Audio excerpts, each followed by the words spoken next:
She falsely accused me, sending me to jail to protect her alcoholic friend, and I had no choice but to end things with her. I really need to get this off my chest 1 minute. Everything seems fine, and the next, it's all falling apart. I'm 28, and my fiancée Emma, who's 25, had been with me for 5 years. We got engaged just a couple of weeks ago, and I thought everything was going great, but things turned upside down in a way I never saw coming. About 3 weeks ago, I came home after a long day at work, completely worn out. You know how it is, I just wanted to kick back, maybe watch some TV and unwind. When I walked in, I found Emma sitting at the dining table with her friend Dan. Dan's been a part of her life forever. They've known each other since they were kids, so I didn't think much of it. I kissed Emma on the cheek, greeted Dan with a fist bump, and asked how he was doing, just being polite. Dan, usually up for hanging out, looked serious this time and said, "Nah, man, I'm good. I actually need to talk to you about something." That's when I knew it was serious. I glanced at Emma, and she had a concerned expression too. So I sat down, trying to figure out what was going on. Emma started by saying Dan was having a tough time. She explained that he'd lost his job and his home, and now he had nowhere to stay. It sounded like the usual sob story. I felt bad for him, sure, but I couldn't see how this involved me. Then she dropped the bomb. I was thinking maybe Dan could stay with us for a few weeks, just until he gets back on his feet. Now, I'm not heartless. I've known Dan for a while, and I don't have anything against him, so I said it was fine, but I laid down some ground rules. I told him, as long as you help out around the house, it's cool. Just keep things tidy and pitch in when you can. He seemed genuinely appreciative, even got up and gave me a big hug, thanking me repeatedly. During the first week, everything was fine. Dan mostly kept to himself and even helped with chores. Honestly, it was kind of nice having an extra set of hands around. We'd watch TV together, and it all seemed pretty laid back. I even thought maybe this arrangement wouldn't be so bad after all. But then things took a turn for the worse. By the second week, I started noticing little things around the apartment, small stuff that piled up. His dirty laundry was all over the place, not just in his room but in the living room, 2 socks, shirts, you name it, stuffed under the couch cushions. It was starting to annoy me, so I approached him politely, saying, "Hey man, could you clean up after yourself a bit more? This is still our place." You know, he apologized and promised to do better, and I thought that was the end of it. But I was wrong. A few days later, I walked into the bathroom one morning, and it was disgusting. I don't want to get too graphic, but there was dried vomit on the toilet seat. He'd obviously thrown up and hadn't bothered to clean it up. I couldn't believe it. Who does that? That's when I realized something was really off with Dan. I didn't want to jump to conclusions, but more signs started showing up. His room began to stink, and his attitude changed. He was always tired, irritable, and just seemed different. I confronted Emma about it, asking if she'd noticed anything, but she brushed it off, saying, "He's going through a rough time, yeah, but so were we, especially if he was wrecking our home." It reached a point where I couldn't ignore it anymore. I came back from work one evening, and the entire apartment reeked. As I walked down the hallway toward the guest room, I could already feel my anger boiling over. I knew what I was about to find. I barged into the room, and there was Dan, sprawled on the bed, with clothes scattered everywhere. The smell was awful, like he hadn't cleaned up in days. I lost it completely, yelling at him that he needed to clean up, help out, or he'd have to leave. No more being nice. I gave him a 2-day deadline to get his act together or move out. Of course, Emma tried to calm me down, saying I was overreacting, but I wasn't backing down. I'd been patient enough, and he was clearly taking advantage of the situation. And you know what he did? Instead of apologizing, this guy suddenly lunges at me out of nowhere. He just attacked me. I didn't even have time to defend myself. Next thing I knew, I was slammed against the wall and everything went black. When I came to, there were flashing lights everywhere.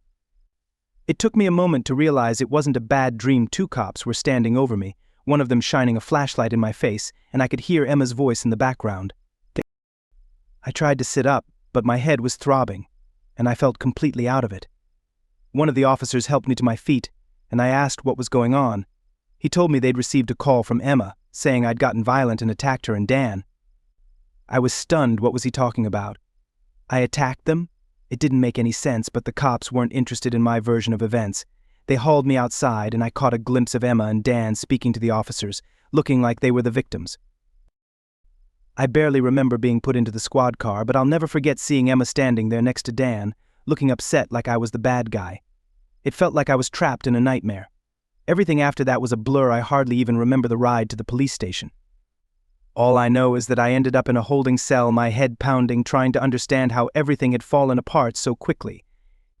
There I sat, my mind racing, replaying the events over and over, unable to believe that one moment I was in my own home, and the next I was being treated like a criminal. I kept wondering why Emma called the cops on me for what. Because I told Dan to clean up or leave. None of it added up. I was trapped in that cell for what felt like forever, with no information from anyone, and my anger just kept building. All I could think about was how I ended up as the one in trouble, even though I got knocked out. Then, when they finally released me, they acted like they were doing me a huge favor. "You're lucky we're not pressing charges," one of the officers said. Charges? For what? I hadn't done anything wrong. Anyway, I called my dad to come pick me up. There was no way I was heading back to that apartment right away. I needed time to cool off and think about what had just happened. My dad, of course, had a million questions, but I wasn't ready to explain it all. All I told him was that I needed a ride and that Emma and Dan had turned against me. He could sense something serious had gone down, but he didn't press further. The entire drive, my mind was racing. How could Emma do this to me? We'd been together for 5 years, 5 whole years, and she pulls something like this. It's not like we had a storybook romance or anything, but I thought we were strong. This wasn't just some little spat, it was outright betrayal. She'd had my back for all those years, and suddenly Dan shows up and she sides with him instead of me. I just couldn't wrap my head around it. When I got to my dad's place, I collapsed onto the couch. I didn't have the energy to go into details yet, and honestly, I wasn't even sure how to begin. What was I supposed to say? "Hey Dad, guess what? My fiancée called the cops on me because her worthless friend decided to slam me into a wall." Yeah, that would have gone over well. After a few days, I realized I needed to go back to the apartment to grab my stuff. I wasn't planning on sticking around long enough to get into another argument with Emma. I was done with her. But of course, when I got there, she was sitting on the couch like nothing had happened. I swear, I felt my blood start to boil the moment I saw her. She had the audacity to act all upset, her eyes red and puffy like she'd been crying for days, but to me, it was just a show. Before I could even get a word out, she jumped up and started talking, trying to justify herself. "Jay, please, just hear me out. I didn't know what else to do. Dan was freaking out and I cut her off right there. "I don't want to hear it, Emma. You had a choice, and you chose him over me. What more is there to say?" She kept pleading, but I was done. I told her to pack her things and leave. I didn't care about the explanations anymore. I just wanted her out of my life. She tried to pull the whole "but I still love you" card, but by then it meant nothing to me. Love doesn't mean calling the police on your partner and lying to protect someone else. That's not love, that's betrayal. It took everything in me not to lose my temper again. Seriously, how does someone you've trusted for 5 years turn on you like that? I had spent years thinking we were building something real, something solid, but clearly I was wrong. I told her to get her stuff and get out, and she did, but not without trying to make her case over and over again. After she left, I thought I'd feel some relief, like maybe I'd finally gotten rid of the toxic part of this mess. But instead, I just felt hollow. I sat there in my own apartment, trying to figure out how everything had unraveled so quickly. I started questioning everything, our whole relationship, the engagement, all of it. Had she been lying to me the entire time? Was Dan always more important to her than I was? Then, a few days later, Emma started blowing up my phone. At first I ignored her, but after missing what felt like the 50th call, I decided to hear what she had to say. She was crying again, going on about how sorry she was, saying she never meant for any of this to happen. She explained that she panicked when Dan knocked me out and didn't want him to get into trouble since he was already on probation. Apparently they thought it would be easier to lie and say I was the one who attacked them. Yeah, because that makes a lot of sense, right? I didn't even know how to respond to that. Easier? Easier for whom? It certainly wasn't easier for me. I spent a night in jail because of their lies. I got knocked out in my own home, and somehow I ended up as the villain. She kept trying to justify it, saying it was all just a mistake, that they panicked in the moment, but honestly I didn't care anymore. I hung up on her. I couldn't listen to her excuses any longer. I didn't want to hear how she never meant to hurt me, because the truth is, she did, and what's worse is that she didn't even seem to understand the depth of that pain. That night I got hit with the worst headache I've ever experienced. I was nauseous, dizzy, and couldn't even stand up without feeling like I might pass out, so I went to the hospital. And guess what? They told me I had a concussion. Apparently, I'd been concussed when Dan knocked me out, but since I hadn't sought medical help immediately, I made it worse by not resting properly. Now I'm stuck at home for at least a month, and all I can do is think about how messed up my life has become. I've lost my fiancée, lost trust in someone I thought I loved, and now I'm physically paying for it too. And to top it all off, Emma keeps trying to show up, leaving messages saying she wants to talk. But what's there left to discuss? She made her choice, she lied to protect Dan. Now I'm just here trying to figure out how to move forward from this. Do I just cut her off completely? Should I give her the closure she's asking for? Part of me wants to disappear and never hear from her again, but another part of me, the part that still cares, feels like I should do something. But what, exactly? Update 1. It's been about a week since everything went down. I've been stuck at home trying to recover from this concussion, and let me tell you, being trapped in your head with nothing but your thoughts and a broken relationship to brood over is not the kind of rest I needed. Emma hasn't stopped reaching out. It's become ridiculous. I have messages from her, her mom, her sister, all apologizing on her behalf, saying how much she wants to see me and explain everything. But at this point, what's really left to explain? She already told me the worst of it, right? Still, every time I ignore her messages, I get this uneasy feeling in my gut, like I'm second-guessing if I'm making the right choice. You ever have that sense that you're doing what's best, but it still gnaws at you? A few days ago, I received a text from her mom, and that's when things took a really dark turn. Her mom told me that Emma tried to overdose on painkillers. Yeah, that news hit me like a ton of bricks. She said Emma was in the hospital, and that she was asking to see me. My initial reaction? Guilt.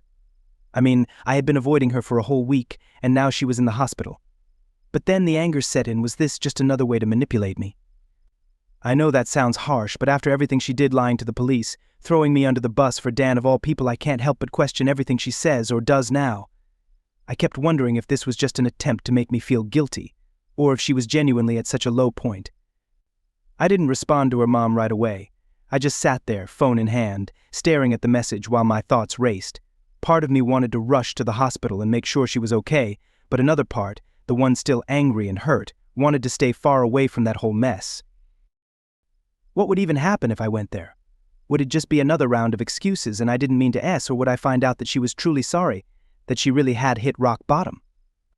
I talked to my mom about it. She's been staying with me during my recovery, helping me out, and honestly, she's been a lifesaver through all of this. She asked how I was feeling, and I told her straight up about the message from Emma's mom. And you know what she said? She told me I needed to think long and hard before making any decisions, that I had to be careful with whatever move I make next. But she also reminded me that Emma's choices had consequences, that what she did wasn't just a small slip-up, it was huge and nearly ruined my life. She warned that if I did decide to see Emma, I needed to be fully prepared for whatever might come from that. It wouldn't just be a visit, it would be a decision that could reopen old wounds and pull me back into the chaos I'm trying to leave behind. That part hit me hard. My mom has always been the sensible one, and when she said that, I knew she was right. I wasn't ready to face Emma again, not yet, not while I was still trying to put the pieces of my life back together. So I chose to stay home, ignore the messages, and focus on my own recovery physically and emotionally. But it hasn't been easy. Every day, I wake up and check my phone, wondering if I'll get another update from her mom, wondering if Emma is doing okay, if she's still in the hospital, or if she's moved on from all of this. I keep thinking about the good times we had, the 5 years we spent together before everything fell apart. It's like this constant internal struggle between what I know I should do and what my feelings still are. Then, just yesterday, something unexpected happened. Dan messaged me, can you believe that? After everything, he actually had the nerve to reach out. I nearly threw my phone when I saw his name pop up, but instead, I opened the message. It was short and straight to the point. Hey man, I'm sorry for what happened. I didn't mean to hurt you, and I hope you can forgive me. Forgive him. I read that message over and over thinking, are you kidding me? This guy knocked me out, got me arrested, and now he's asking for forgiveness? For what? Because he didn't mean to hurt me? What does that even mean? You don't accidentally slam someone into a wall and leave them unconscious. That's not a mistake, it's a choice. I couldn't bring myself to respond. There was nothing I could say to him that wouldn't just make me even more furious. So I blocked his number and tried to move on, but his message kept nagging at me. It felt like he was trying to absolve himself with a half-hearted apology, as if that could somehow make everything right again. And Emma, she's still out there, waiting for me to reach out, hoping I'll visit her in the hospital. And I'm stuck here, caught in the middle of this entire mess, trying to figure out what I'm supposed to do next. Do I let them back into my life? Or do I shut the door forever? Because right now, all I feel is this blend of anger, sadness, and yeah, even guilt. As much as I don't want to admit it, I still care about Emma, and that's the hardest part. I can't just shut off those feelings, even after everything that's happened. But caring about her doesn't change what she did. It doesn't change the fact that she lied to the cops and got me arrested. It doesn't change that Dan, her so-called friend, attacked me in my own home while she did nothing. And it definitely doesn't change the reality that I'm here, alone, recovering from a concussion while they get to move forward with their lives. So that's where I'm at right now. I have no idea what my next move should be, but I know one thing for sure: I'm not rushing into anything. I've been burned once, and I'm not about to let that happen again. But man, I wish things weren't this complicated. Update 2. Well, things took another unexpected turn. I thought I was done dealing with this mess, but life had other plans. I've been laying low, trying to figure out my next steps. The whole situation has left me feeling completely tangled up, but just when I thought I might get a bit of peace, another bombshell dropped. Not literally, but you get what I mean. A few days after Dan's lame apology, I was at home minding my own business, still struggling with my recovery. My head is still not right from the concussion, and even the simplest things feel like a huge effort. You know how it is being stuck at home with nothing to do but overthink everything. So, I'm sitting there and my phone buzzes again. My first instinct was to ignore it, but then I saw the name on the screen. It wasn't Emma, her mom, or Dan. It was someone I never expected: Emma's sister, Lucy. Now, Lucy and I have never been particularly close. We got along just fine, but she wasn't really a part of my life outside of family gatherings or holidays, so for her to text me out of nowhere definitely set off some alarm bells. I opened the message, and it said something like, "Hey Joe, I need to talk to you. It's about Emma. Please don't ignore me." I wasn't really in the mood for more drama, but Lucy's not the type to create trouble without a reason, so I replied, letting her know I was listening. She sent back a long message, explaining how Emma wasn't doing well at all, how the overdose wasn't just a cry for help or some ploy for attention. She told me that Emma had been in a really dark place since I cut her off, barely eating and hardly speaking to anyone. Apparently she's seeing a therapist now, but things aren't looking good. I didn't know what to do with that information. I mean, of course I feel bad. I don't want to see anyone, especially someone I spent 5 years with, go through something like that.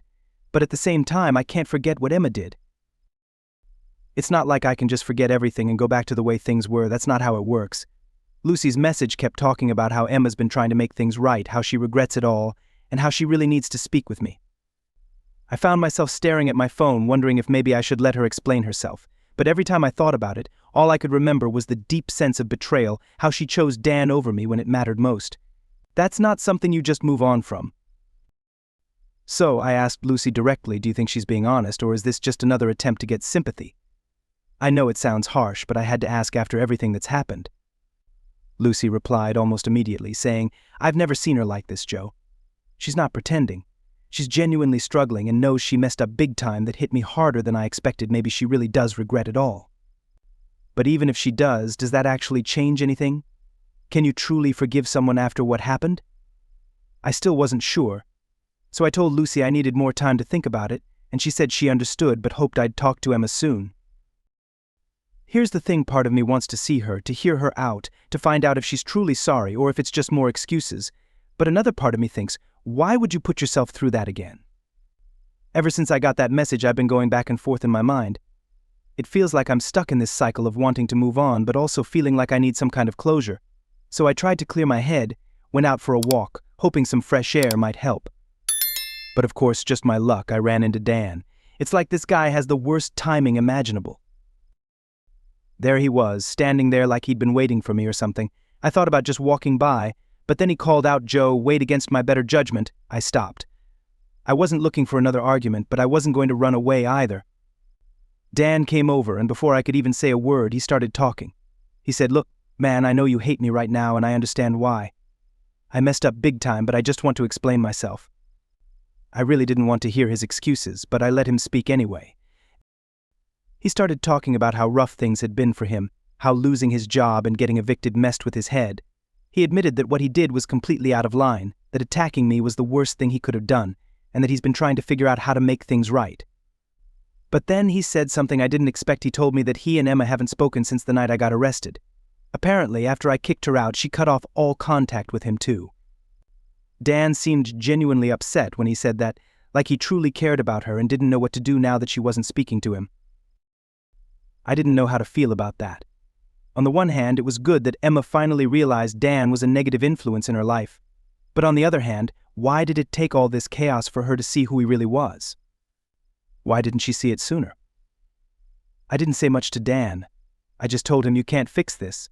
What's done is done." He looked crushed, like he knew I was right but didn't want to accept it. He apologized again before walking away, leaving me there with even more questions than I had before. So now I'm stuck with this mess. Emma is apparently in a really dark place. Dan is out of her life, and I'm just trying to decide whether I should reach out to her or keep moving on. I have no idea what the right thing to do is. Every time I think I've made a choice, something new comes up and I'm right back at square one. It's like I'm constantly weighing whether I want to risk getting hurt again or just let it all go and focus on myself. I keep making a list of pros and cons, but no matter how I look at it, there's no easy answer. Either way, someone ends up hurt, whether it's me, Emma, or both of us.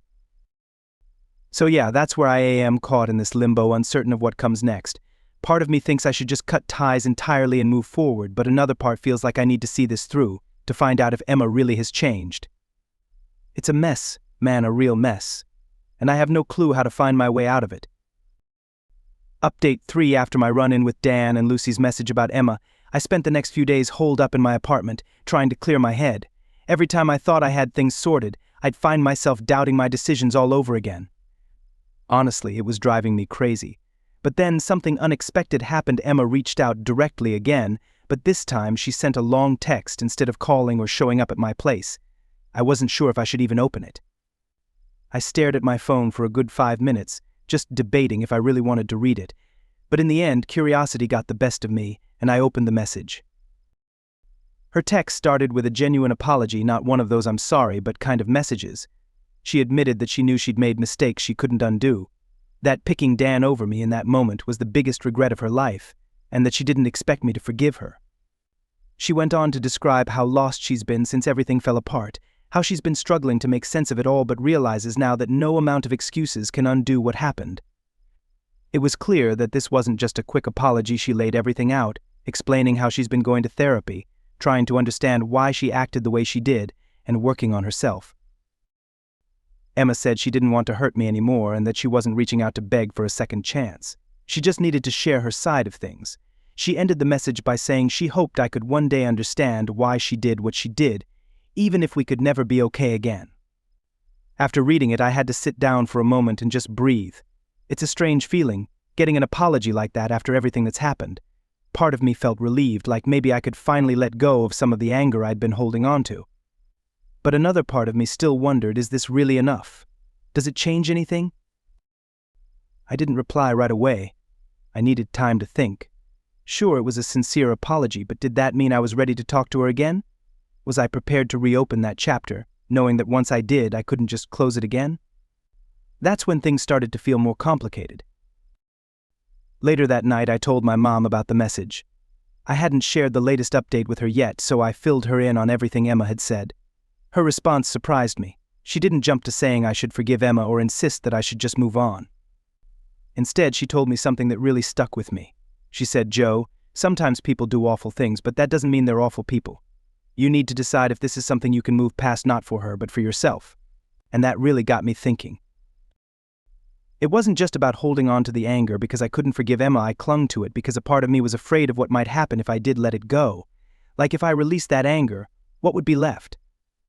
How do you move on when the thing that has fueled you for weeks suddenly disappears? I sat with that thought for a while. I didn't reply to Emma's message for a few days. I kept reading it over and over, trying to understand my feelings. And then, one night, something shifted. I realized I wasn't angry anymore.